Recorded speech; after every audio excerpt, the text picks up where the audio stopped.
internationally known philosopher, author of The Story of Philosophy, and recently forgotten the latest book, The Age of Faith. Ha!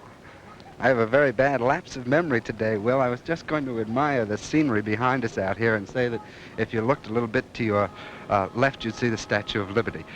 Instead, let's get into philosophy, and I'd like to ask you if philosophy is actually a science. No, science, I suppose, is the study of things that can be measured quantitatively in space and in time. You can't do that with philosophy. Philosophy is much more interesting. It deals with the intangibles like you and me. Well, philosophy is probably the deepest of all studies. No, I think Einstein's mathematics are much more difficult than philosophy. I'd much rather read Santayana than read Einstein. Philosophy actually goes back, as far as written history, doesn't it? Almost. There's a very funny passage in Confucius, who wrote about 500 years before Christ. He says, the philosophers of antiquity, you get that? Writing 500 years before Christ, he said the philosophers of antiquity. We can trace philosophy in China back to 2000 BC, but that's as far as we can go. Is there ever any happy marriage of the various philosophies? Yes, they're all happily married. They all say the same thing under different phrases, different languages, and adjusted to the conditions of different times. But essentially, the philosophers agree with one another even more than the scientists do. I didn't realize that. You have so many various interpretations of philosophy. Well, the scientists of 100 years ago had an entirely different theory of the universe than we have now. The philosophers had the same theory that we have now, namely that we don't know anything about it, that we're little drops of water trying to understand the sea and writing enormous volumes about the history of our particular drop. From one of the great masters of philosophy, I'd like to get your definition of philosophy when we get down to the nub of it. Just what is it?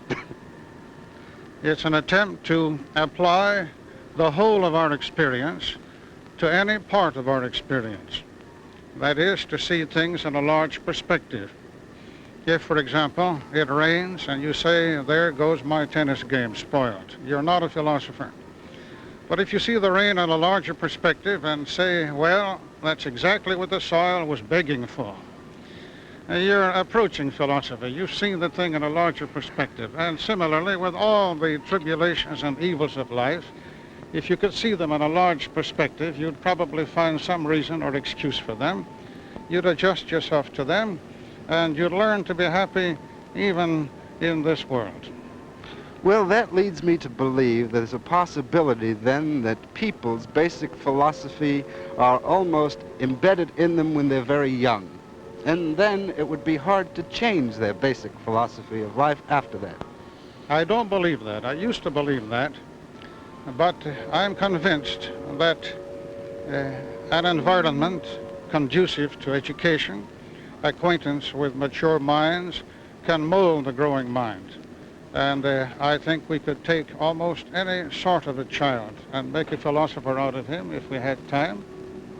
Do you then, even at your age today, sometimes change your own interpretation of your philosophy?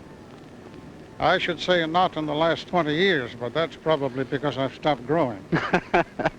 Well, Diorantt, thank you very, very much for chatting with us. It's a Very pleasure to talk to you and a pleasure to talk to one of the masters on philosophy. Well. And so, friends, we come to the end of your Ship's Reporter program for today. Ship's Reporter is produced on film by the National Television Guild and directed by Chick Vincent.